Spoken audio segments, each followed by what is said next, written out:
Interesting, so I will say something interesting.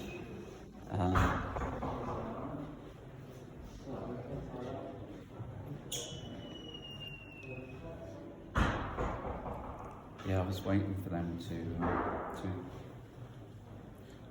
Hassan, when he first sang his song, I sent him a link to it on YouTube, but private link, and he said to me, no, don't share that on social media, because I mentioned my workplace. And when William was talking about people talking, on the night that this happened, a very famous artist and another artist from this university were standing just there while the mandala was being created, being quite actively male and with a kind of bravado that one associates with the gallery. So I actually had to step over and into that realm and say, please, can you allow the event to happen? So that shift into an uncertainty, a blurriness of what Venetia called the sacred, and I myself get a bit, sacred, that's religious. But actually it's the excess beyond the classical epistemology of distance. And that relationship with how we analyse and step back from art, it's useful. I think it certainly has a place, but it can become traumatic, and I think it can occlude the expression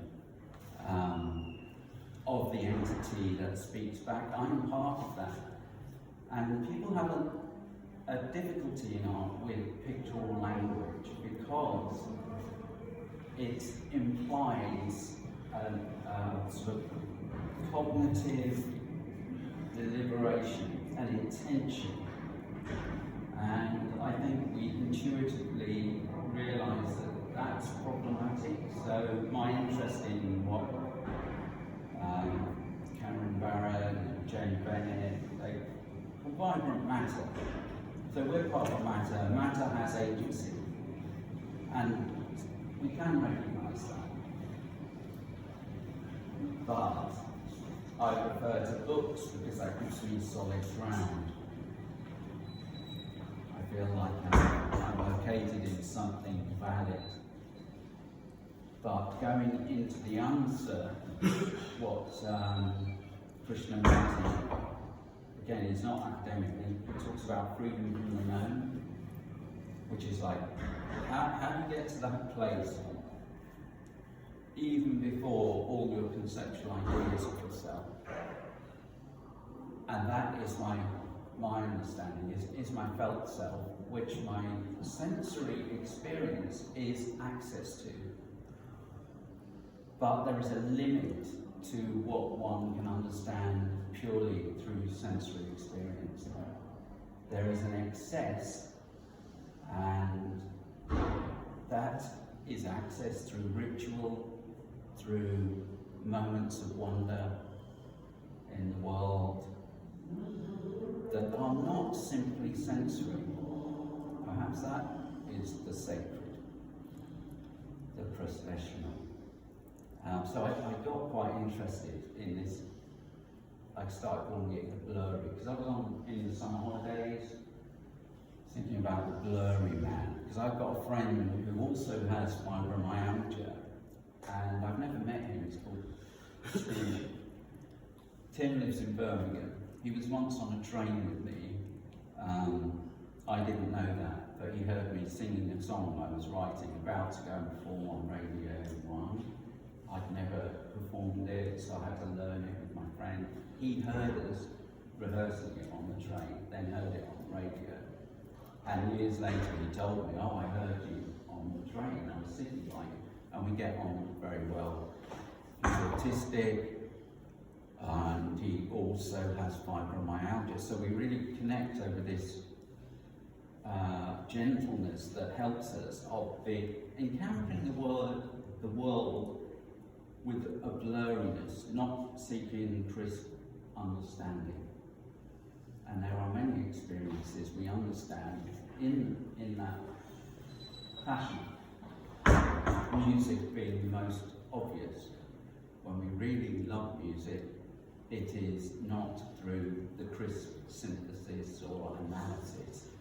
It's through the experiential, the radical experience, which is not just about my hearing, it's extra embodied. So these are all things that kind of then drifting through making work. And when I began to curate the show, I kind of sensed a squeeze of that approach, because when I talk about it through theory, people tend to, there's a confusion. So that's possibly why I wanted to sing at the beginning, because the critical voice creates a separation from the very thing that I'm trying to access. So I felt I want to shut down, I want the show to be more protected and to not be this proliferation. I want to protect it. So I began to think about making a box that was locked, and that is what I would show, to protect what some people call esoteric knowledge. To me, I don't find it esoteric. I find it to be just being in life. It's being part of. And again, esoteric knowledge gives us access to that, but at the same time, it can shut us out of the simplicity of part ofness. So, with the man that made some cupboards in my house, I said, I want to make a box. I've got this amazing door with a big chapel key from the chapel in the Midlands. Can you help me make a box? Sam Zeeley, who did the show with me, co-curated, he said, oh, that's a mind wall. I said, that is so what it is. It's a mind wall. And in there, you probably said, they're my wisdom teeth. My girlfriend, when I had my wisdom teeth out, took one of my wisdom teeth and put it in some art. So I only have 3, but over lockdown I had a tooth that was rotten, and I put it with them, so it's kind of false wisdom. It's playing, weaving back in the idea of knowledge, understanding, wisdom, and playing with that, I think, really, because wisdom is not a fixed set thing. It is a shifting, fluid, evolving, specific to where I am now, I think, the past into the present, into the future. And so I had to try and think, oh, how am I going to display the key that I am going to go and unlock the box with? And I remembered the Blurryman, and I was making, has anyone got the Blurryman? The picture? Oh, no. Yeah, so I made it. I began making AI images from my drawings, and I was doing drawings of the Blurryman, which is essentially a combination of blurred and a berryman, which is an English folk motif, kind of like a bush man with antlers. And that was partly because I'd seen on Instagram people using folk art, and it was popular, so I thought, oh, I want to be popular, I'll do something with folk art. Because, you know, I love folk art and I connect to it, but I wasn't comfortable with this sort of extractivist use of folk art, that it's like statues also die. It's like, I'm doing things with folk art. It was removed from context, and I wanted to weave that into my practice. So I made drawings of the blurry man, who's like this blurred berry man. And I said, blurry man art installation. and the AI made this image. And there are times when I use AI and I do think, wow,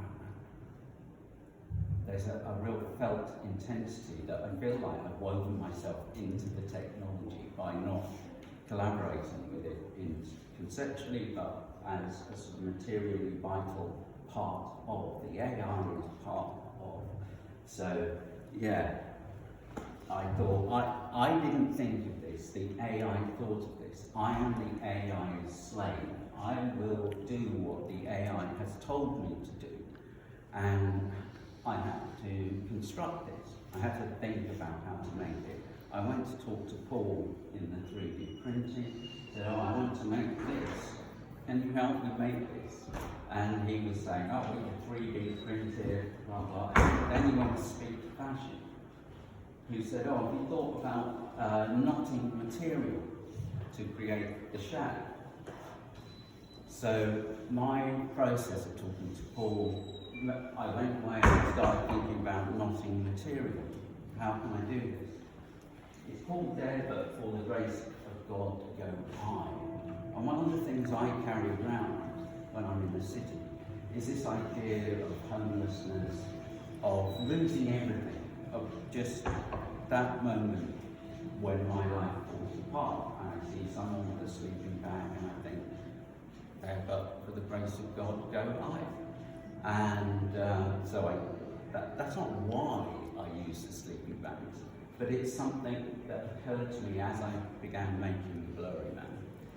And I started off with the ribbons. The Atman who made these images told me there's a story of a witch who created her particular spells through weaving ribbons into structures. And so I thought, wow, that's amazing. But this is my late father's painting smock. And I needed green because I didn't like the ribbons because A, I bought them, there was no connection to them. They didn't feel materially vital, part of my process. So I needed green things, and I went round to my dad's house. I was in his studio, and I found his painting smock. And when I got home, I thought, oh, I'll just cut one arm off and just use that. My son, who's an artist, fledgling artist, said, yeah, you can't do that. It's really special, it's really important.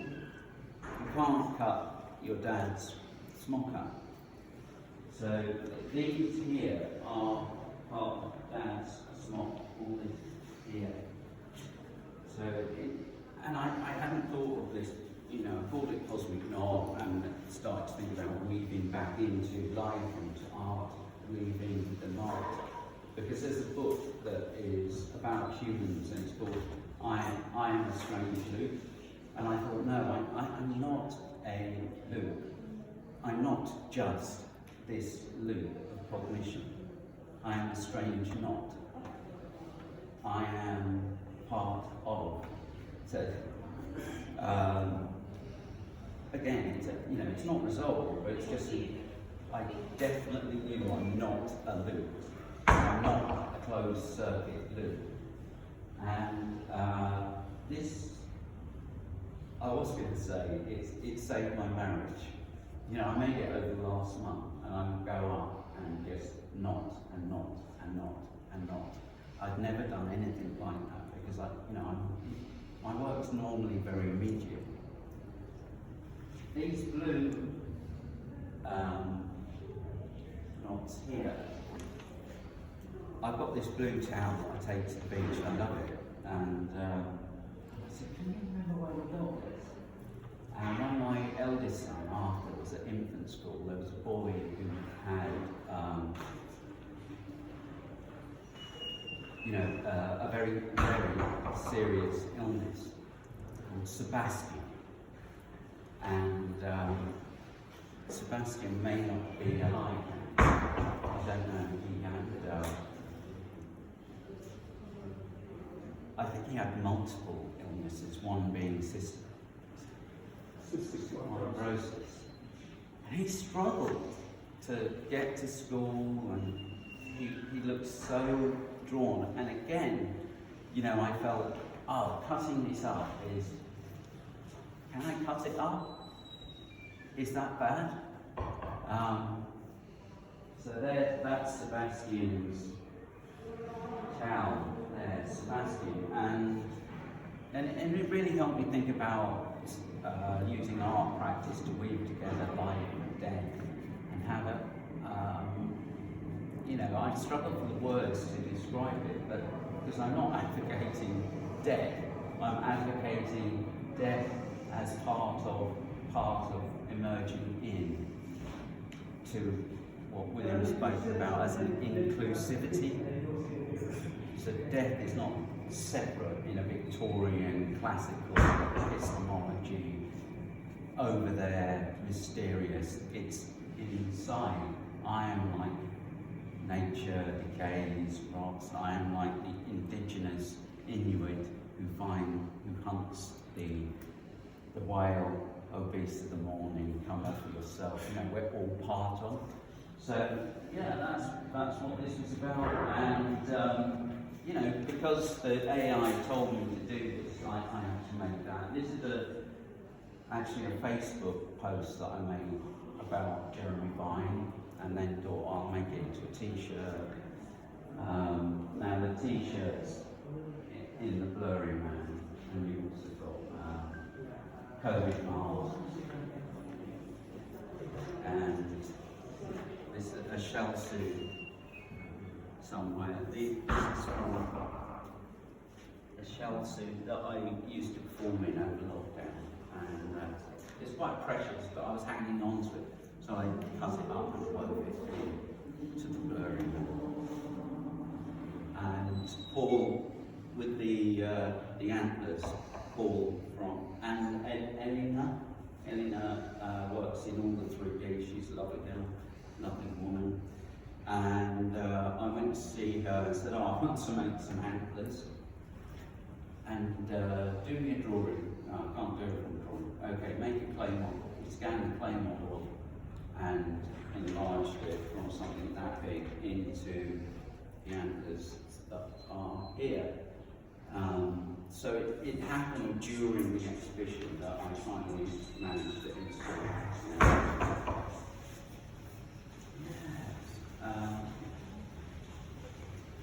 And again, yeah, this is, it's all AI designed. Yeah. I think again, yeah, sort of using my own name, MyKey, is this sort of, I feel it's a little bit radical because, you know, it's part weaving my personal narrative into my practice, which is not what we do in art, because it's self-sufficient. But I am a thing, like the things in my practice. I am not MyKey, the achievements. I'm a doctor, you know. So, yeah, that's it. Thank you.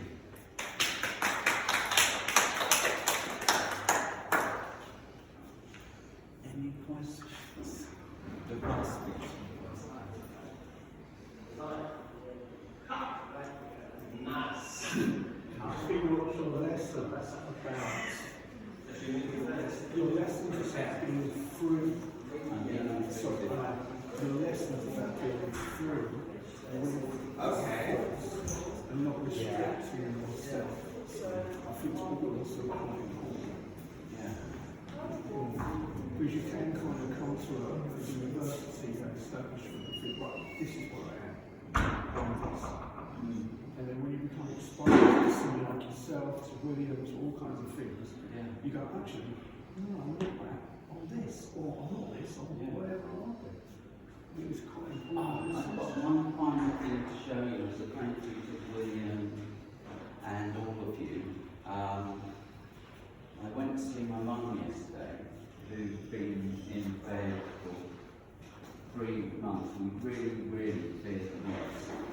And it's great that you began working with William, because there's some work enrichment in my life, and I've navigated it Venetia actually created a healing sphere for my mum and helped me to sort of weave into that emerging for me. People think about that as something delusional, but my understanding, like William Blake perhaps, is cosmos expresses, I express, I am part of, I am not deluded, I'm in this emerging story.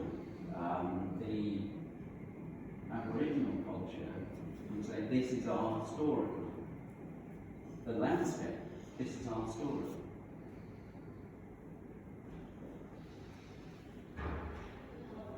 So I'll show you, my mum has certainly picked, she's, William, I think, would have insight to this, but what would be part of recognising is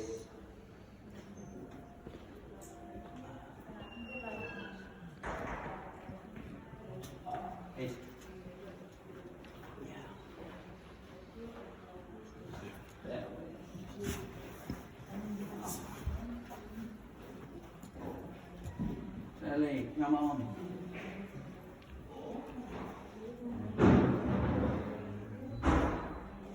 Yeah, hopefully that's going to come to life. So Mum, she was diagnosed with Parkinson's, I'm just going to show you a little film that,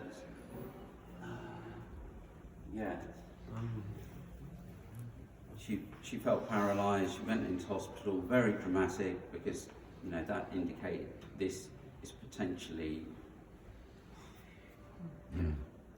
the end. Same hospital, she lost my father just over a year before. But it's become a place for Mum to actually find herself and emerge from it. And my own relationship with my mum has shifted into a way that is less conceptual and more about being with her, sharing stories, being practical when I need to be, but not overloading my mum. And yesterday, my sister had brought in a book called The Book of Comfort. And I asked my mum, I tapped the spine 3 times, and I asked my mum to read from it, because, well, there was no because. It just felt like it would be a good thing to do. Hopefully it won't weigh automatically. Yeah, and I can't hear all of this, but at the end I've sort of printed some of the text. 2 minutes, Addy, yeah? So this text is from a book which is a bit self-help, a bit new age, but my understanding of the text, that it's kind of almost precisely what Deleuze is talking about, which is the shift away from the analogous communicated culture into expressivity, to being part of. People talk about it being fluid. Yes, it is fluid, but part of, past, present, future, everywhere, all connected, being part of. And the plane of immanence is something Deleuze talks about, which is possibilities within material. All material has a possibility, and that's connected to what I call felt intensity of vibrant matter, the potential of the specific present. Not an idea of it, but the specific, the heaven in the wildflower. So this is my mum reading. If you might need to come in. Yes. I might feel that others are judging our work via metrics like income and full flour, counts and weight, and chest measurements, and all the rest of it, but always remember, we're more than can be measured. We are life itself. We aren't the nature kind of feelings in a single moment. We are the vessel that could contain the mind briefing. We are the shape, subjects, in sentence. We are more than the sum of our achievements. We are more than the feelings we witness.